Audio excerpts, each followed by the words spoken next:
এওঁলোক জাবৰ নহয়, ডাষ্টবিন নহয়, এওঁলোক ভাৰতীয়। এওঁলোকৰ 14 পুৰুষ ভাৰতীয়। পৰিয়ালৰ আন সদস্য যদি ভাৰতীয়, মাতৃ কেনেকৈ হ'ল বাংলাদেশী? আকৌ আপুনি ৰাস্তাত পেলাই থৈ যাব, এওঁলোকে জাবৰ নহয়, ডাষ্টবিন নহয়। মাননীয় মুখ্যমন্ত্ৰী ডাঙৰীয়া আপুনি জনা উচিত, অসম চৰকাৰে জনা উচিত। কিন্তু তেওঁলোকৰ 14 পুৰুষ ভাৰতীয়।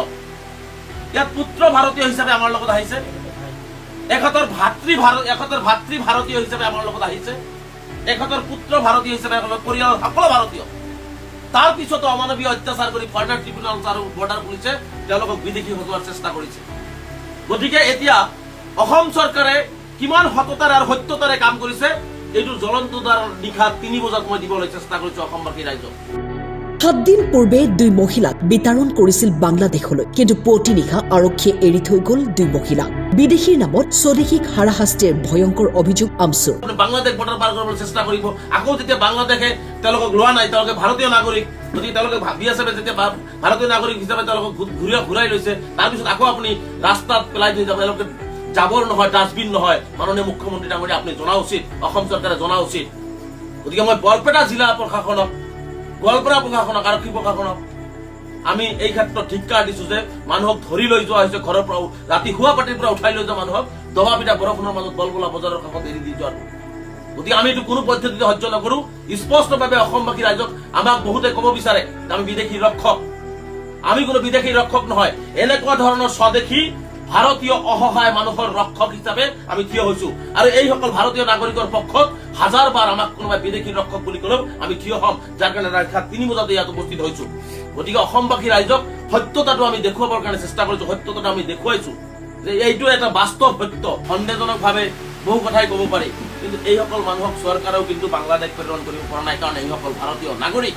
হয়তো নামৰ ভুলৰ কাৰণে, তেওঁলোকৰ কিবা কাগজ পাতিৰ ভুলৰ কাৰণে তেওঁলোকৰ হয়তো কিবা অসুবিধা হৈছে, কিন্তু তেওঁলোকৰ 14 পুৰুষ ভাৰতীয় নিজৰ সতী সন্ততি স্বামী ভাই ব্ৰাদাৰ চব ভাৰতীয় হোৱাৰ পিছতো এইসকলক বিদেশীৰ নামত এনেকুৱা ধৰণৰ নিৰ্যাতন, চৰম নিৰ্যাতন।